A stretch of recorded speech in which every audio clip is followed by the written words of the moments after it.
paquet de Kleenex parce que il n'y a pas un culte où je verse pas ma larme quand le Seigneur est là. Ça me touche tellement.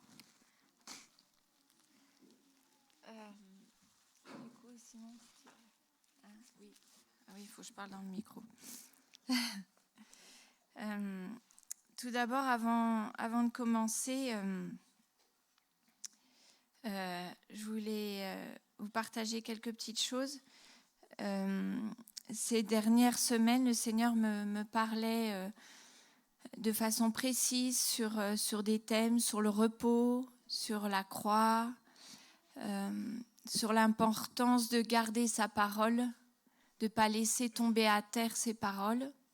Et c'est vrai que j'avais pris des notes et je disais, Seigneur, c'est comme un puzzle un peu.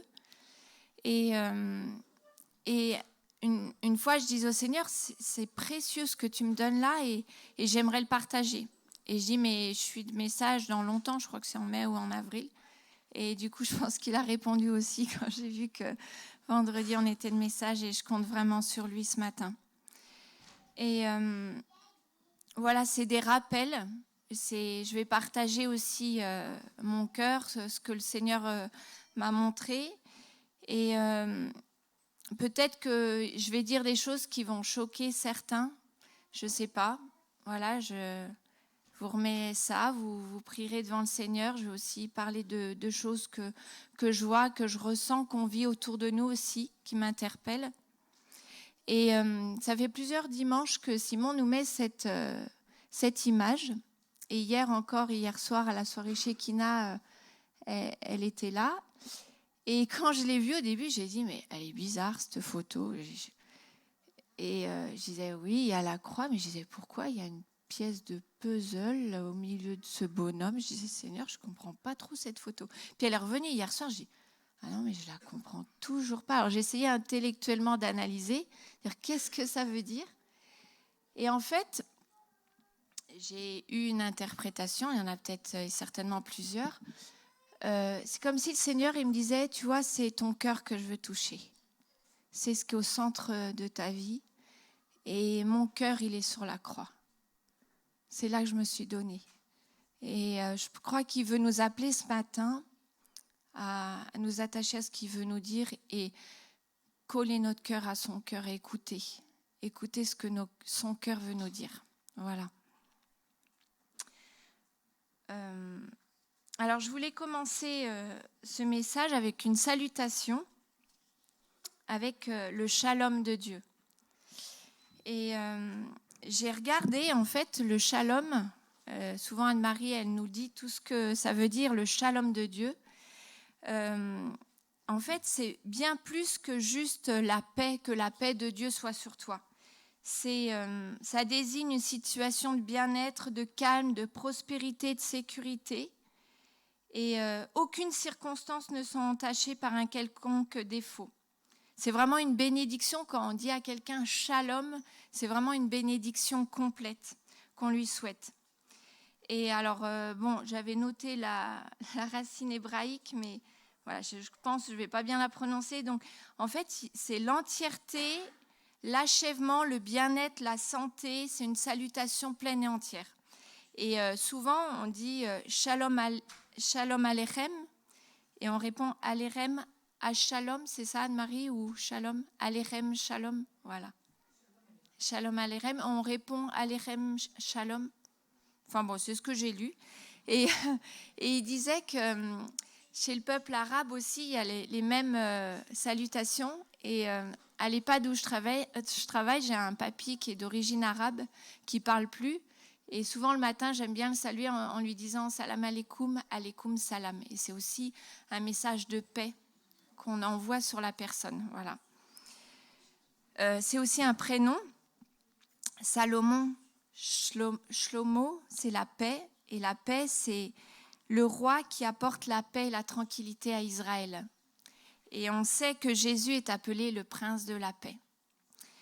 Et quand je pensais à cette paix, à ce repos complet, cette complétude que Dieu veut nous donner, j'ai pensé au Jardin d'Éden. Et j'ai pensé à la Genèse. Et donc dans la Genèse, je pense que dans la présence de Dieu, il y avait vraiment ce shalom. Ils avaient besoin de rien, quoi. Ils étaient pleinement heureux dans la présence de Dieu. Et d'ailleurs, Dieu, quand il a créé chaque chose, il a dit c'était vraiment bon. Il y avait quelque chose de complet, et voilà. Et dans Genèse 2, en fait, au verset 17, quand il met en garde l'homme, il dit « Si tu manges de cet arbre, tu mourras ». Et en fait, on est mort à ce shalom, à cette présence de Dieu dans nos vies à ce moment-là, par ce choix d'Adam. Et nous, on est là-dedans. On sent que le shalom, des fois, de Dieu, il nous échappe dans notre vie. Et qu'on n'est pas tout le temps dans ce Shabbat, ce shalom parfait, vers lequel Dieu il veut qu'on accède, parce que c'est dans sa présence. Alors dimanche dernier, pour ceux qui étaient là, j'ai parlé de la croix. Et le Seigneur m'a beaucoup interpellée sur la croix. Et j'ai redit ce verset. En fait, ce que le Seigneur me disait, il me disait « Mais qu'as-tu fait de ma croix ?» Et cette croix, elle était pleine de poussière. Et du coup, il me montrait qu'il fallait la dépoussiérer. Et il me disait « Mais elle est où dans ta vie, ma croix ?» Et je pensais à ce verset, prends ta croix et suis-moi, parce que David a parlé de suivre Jésus. Voilà, en fait, le Seigneur nous appelle, comme il a appelé ses disciples, et de lui obéir et de le suivre, tout simplement. Et le suivre, c'est aussi prendre ma croix. Et je pensais à la croix et je disais, c'est un objet de torture, la croix. C'est un objet, d'ailleurs, qui choque beaucoup les musulmans, parce que au moment des croisés, on est allé les tuer au nom de la croix. Et je me disais, c'est un signe de mort, la croix. Et dans notre monde aujourd'hui, je vois beaucoup de signes de mort. Et on sait que le diable, c'est vraiment le père de la destruction, qui nous vole, qui nous piétine, qui amène la mort.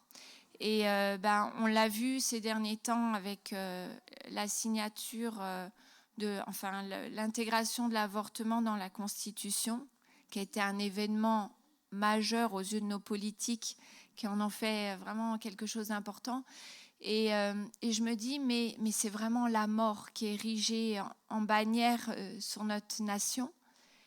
Et moi qui travaille dans le milieu des personnes âgées, je sais aussi qu'on prépare des lois sur l'euthanasie, et ce sont aussi des lois de mort.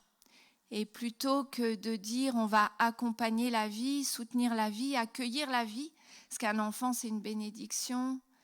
Je sais qu'une grossesse ça peut être compliqué, je sais que c'est pas toujours facile. C'est pas un débat qu'on peut clôturer en 2 jours. Comme la fin de vie, c'est complexe, s'approcher de la mort. Mais on n'envisage pas d'autre solution que la mort. Et la mort comme soulagement à nos problèmes. Et ça m'interpelle. Et je me dis, Seigneur, toi, tu es mort aussi. Et ça fait partie de ton message. Et tu nous appelles aussi à mourir à nous-mêmes. Donc, quelle est cette mort à laquelle toi, tu nous appelles ? Et je pense que ce n'est pas du tout la même que celle d'ici-bas. Et je disais, le Seigneur, il nous appelle aussi à la liberté. Et il dit qu'on sera libre dans son esprit. Et le monde prône aussi la liberté, parce que dans ces lois-là, c'est aussi choisir sa mort, le moment où on sera le mieux pour mourir. L'avortement aussi, on est libre, notre corps nous appartient. C'est ce sujet-là entre la liberté et en fait, le Seigneur nous appelle à la liberté et en même temps, il nous appelle à être son esclave. Il nous appelle à être esclave de sa vie, serviteur pour Dieu. Et je me dis, wow, Seigneur, tu fais des grands écarts complètement fous. Et je dis, des fois, c'est difficile de voir où tu veux en venir et comment dans nos vies tu peux associer toutes ces choses-là. Puis on aime bien cogiter intellectuellement, mais ça nous dépasse. Et du coup, face à ça, à ce dépassement de ces concepts, si on peut dire, ou des pensées de Dieu, parce que dans le monde, c'est des concepts qu'on met en application, c'est des lois, et Dieu, c'est sa pensée pour nous, pour nos vies, pour l'homme, pour notre bien-être aussi. parce que je pense qu'il a en vue notre bien-être. Je me disais, Seigneur, il faut vraiment un renouvellement de notre intelligence. Et quand on a chanté le chant Forteresse de pensée, j'ai dit, non, les forteresses qui tombent là, j'ai dit, mais c'est des forteresses physiques, on chante par rapport à ces forteresses qui sont tombées autour de Jéricho, mais en fait, on a aussi des forteresses de pensée dans notre tête, dans notre mentalité, l'histoire de la Madeleine et du gâteau aussi. Et le Seigneur a besoin de venir toucher nos pensées, parce qu'on ne comprend pas autrement les plans de Dieu. Pour nos vies, mais pour le monde, pour ce qui se passe autour de nous. Et on n'a pas de réponse non plus à apporter, parce que si on veut répondre intellectuellement avec des raisonnements, on est démunis. Et par rapport à ça, je voulais qu'on lise ce passage qui est dans Éphésiens. Alors, je ne sais pas, je vais peut-être le prendre moi dans ma Bible.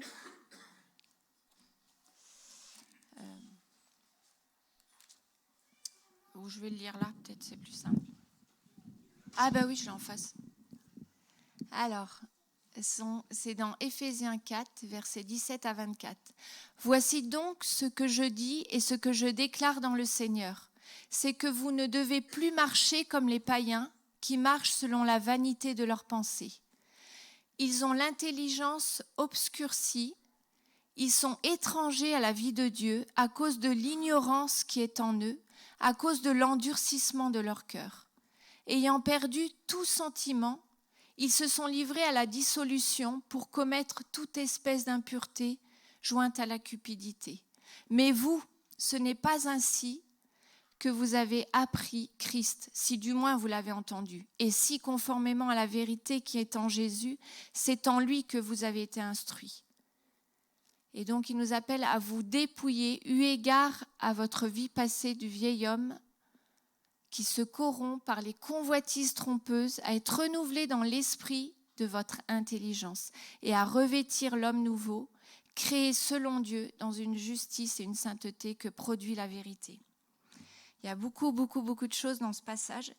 Mais déjà, il fait une séparation entre le monde, l'esprit du monde, les païens et ceux qui connaissent Dieu. Si du moins vous l'avez connu.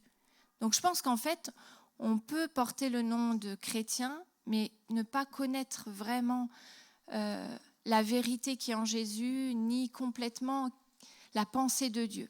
Et il nous appelle à nous dépouiller, c'est une forme de mort, à nous dépouiller de notre vie passée, mais de notre vieil homme aussi. Et ça parle de la croix aussi, de notre croix, quoi. Accepter d'être dépouillé. Et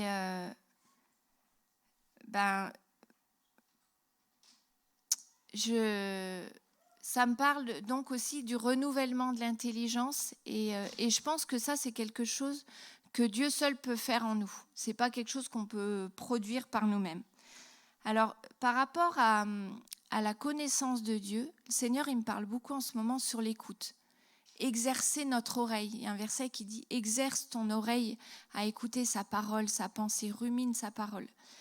Et je me dis que dans les temps d'aujourd'hui, c'est hyper important d'exercer notre oreille à entendre ce qu'il a à nous dire. Personnellement, mais à entendre ce qu'il nous dit aussi sur ce qui se passe autour de nous et tout. Et c'est difficile d'exercer notre oreille à l'écoute de Dieu, à discerner la voix du Saint-Esprit. Et c'est quelque chose que je pratiquais pas trop, j'étais pas très proche du Saint-Esprit et je me rends compte que c'est vraiment un ami, un conseiller. Et j'essaye au travail ou dans le quotidien à écouter. Et c'est vrai que le Saint-Esprit, il a vraiment une voix douce et des fois à peine audible. Des fois, je dis au Seigneur, mais pourquoi tu me parles pas plus fort, quoi ? Parce que des fois, je dis, ah, mais c'était toi, Seigneur. Mais je dis, ah, c'était vraiment... Et le Seigneur, il s'impose vraiment pas. Alors, je pense que des fois, il parle fortement. Quand les prophètes annonçaient, c'était des fois puissant. Mais souvent, moi, il me parle par une petite voix à peine audible. Et dernièrement, j'ai encore expérimenté à mes dépens mon manque d'écoute. En fait, je me suis garée en revenant des courses pour acheter le pain. Vous allez voir comme Dieu est concret avec nous, hein, il n'est pas lointain. Et je me suis garée derrière une grosse voiture blanche. Alors, je ne reconnais pas bien les marques de voitures, mais c'était style 4x4, une grosse voiture. Et au moment où je me suis garée, j'ai eu cette pensée que je sentais extérieure à moi, mais une pensée comme ça, très furtive, t'approches pas trop de la voiture. Puis, en fait, je n'ai pas écouté, je dis, bon, je suis bien garée. En fait, j'ai regardé si j'étais bien garée, je suis bien dans la ligne et tout. J'ai été chercher mon pain, je remonte dans la voiture, je rentre à la maison, et là, Mika, il sort à un moment donné à la maison, il me fait, mais t'as beugné la voiture? J'ai dit, hein? Ben, non. J'ai dit non, bah écoute, alors je refaisais mon chemin, j'ai été faire des courses, là, j'ai acheté le pain, et ben non, personne m'est rentré dedans, je suis rentrée dans personne. J'ai dit, ben non. Il me dit, bah regarde la plaque d'immatriculation, elle est éclatée. Ah ouais? Il y avait un gros trou dans la plaque d'immatriculation.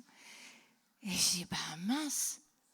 Alors, et là, j'ai repensé à cette pensée de Dieu, et je me suis dit, oh purée, c'était ça. Fallait que je recule la voiture. Et là, bon, c'est anodin parce que voilà, il n'y a pas de gros dégâts. Et j'ai dit, mais Seigneur, j'ai encore loupé le but, quoi. Et le Seigneur, il me disait, oui, mais s'il n'y avait pas eu le pet, tu n'aurais pas su que c'était moi qui t'avais parlé. Et il exerce notre oreille. Voilà. Et c'est un exercice de tous les jours. Et par rapport à... alors,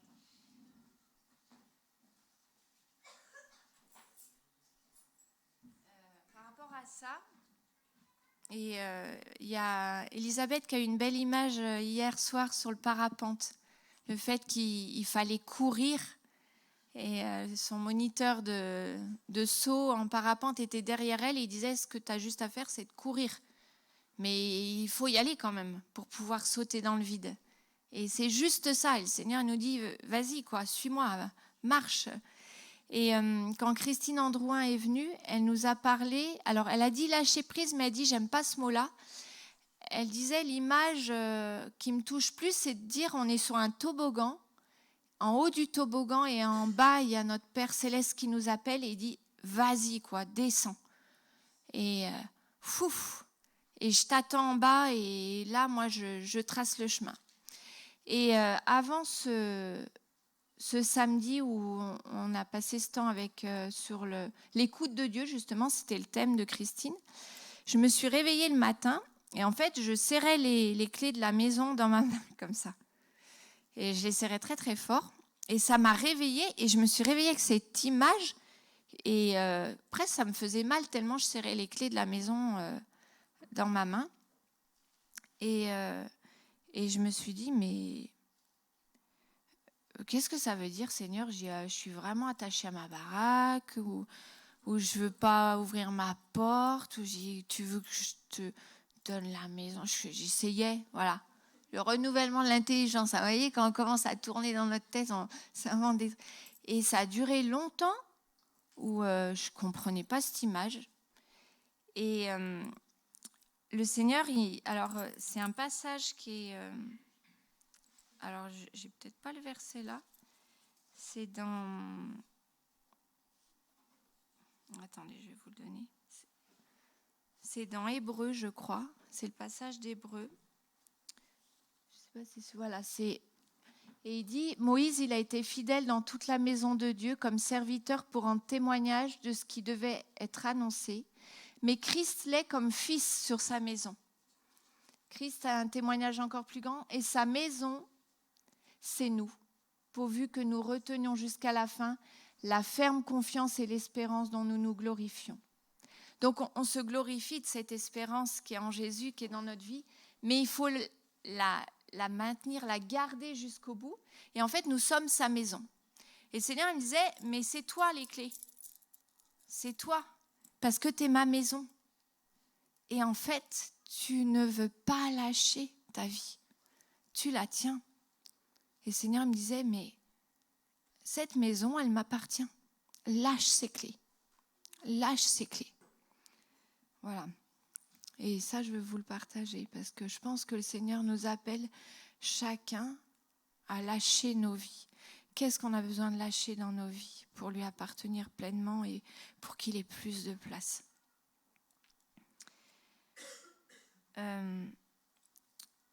Une autre pensée aussi, c'est sur l'œuvre de Dieu dans nos vies. Parce que parfois, et David en a parlé, il a parlé de la patience. Je ne sais pas si vous avez noté, il a dit « Dieu nous appelle à être patients ». Et j'avais cette image d'un arbre fruitier.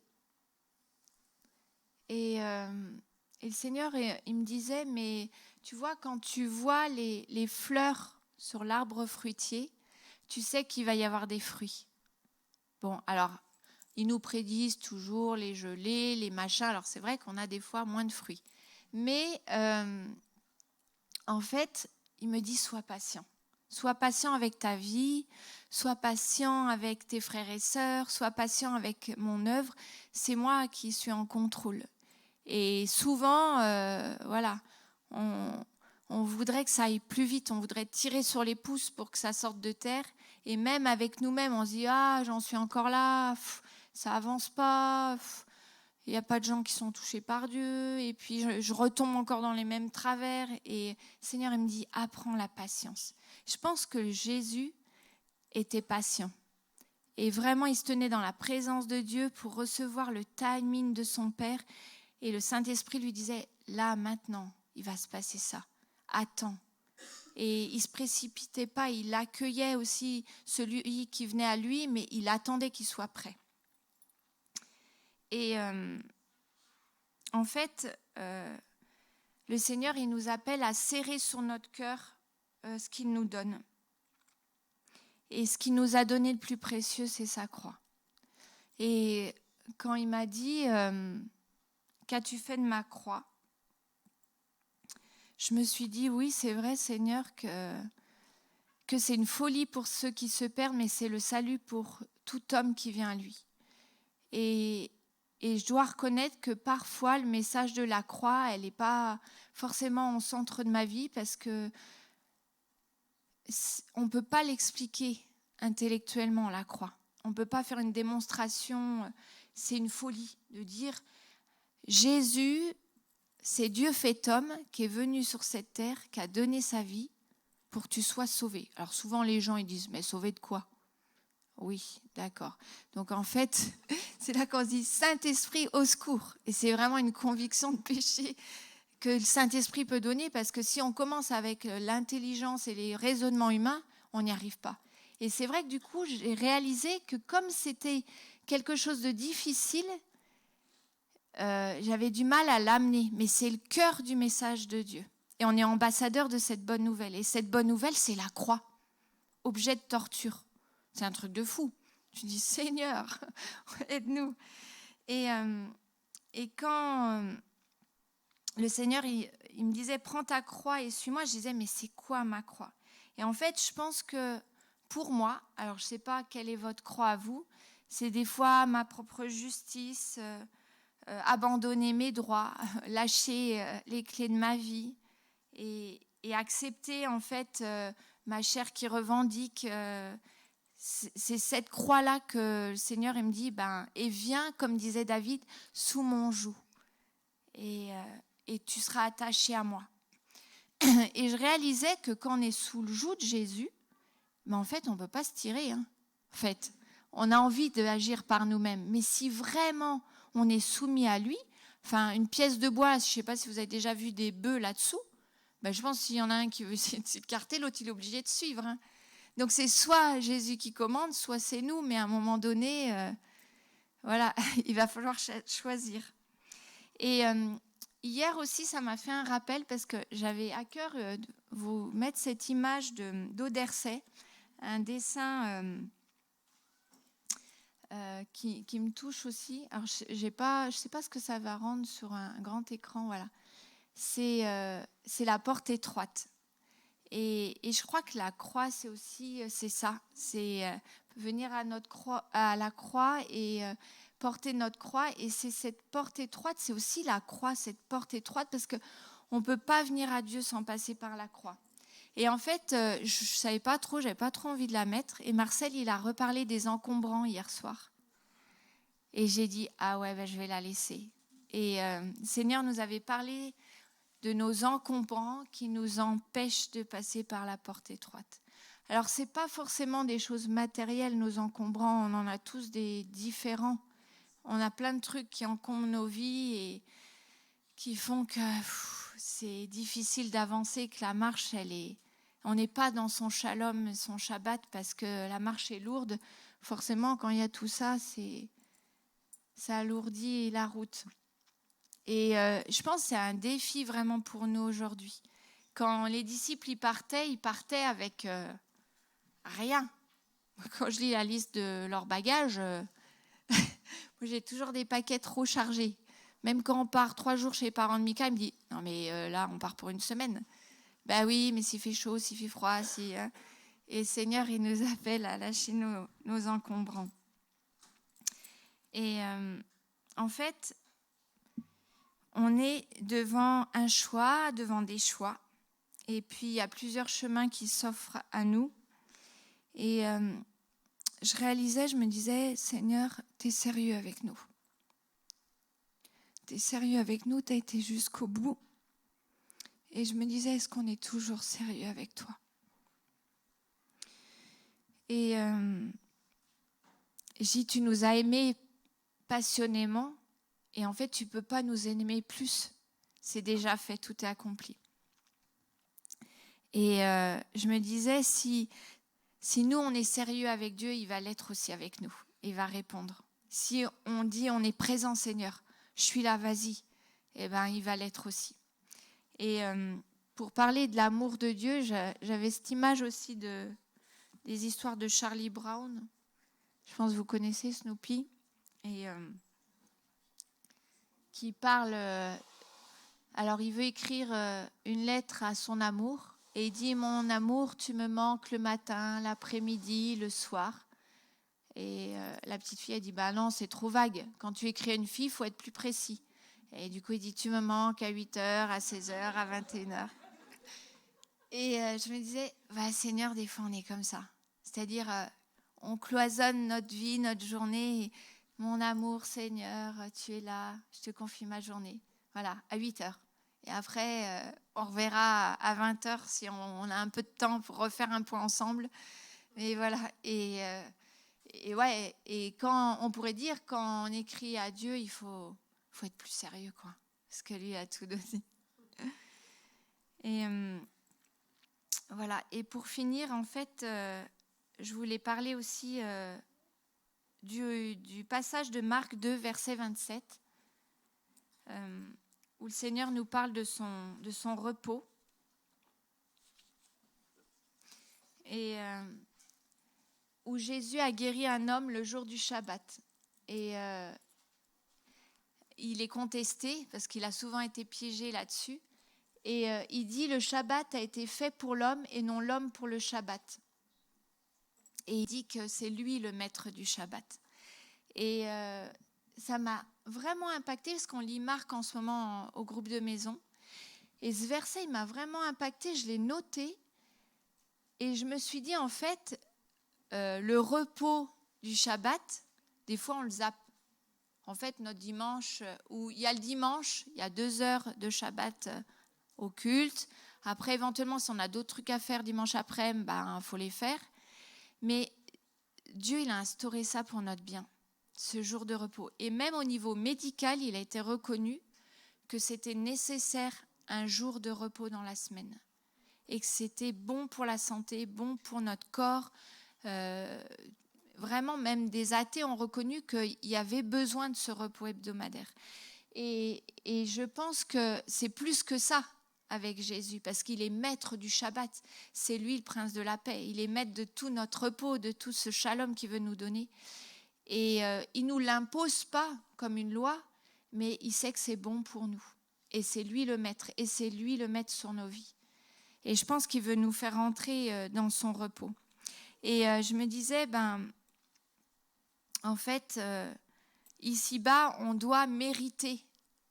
À la limite, on devrait mériter le Shabbat de Dieu, son shalom, sa paix. Il nous acquiesce, il nous adoube.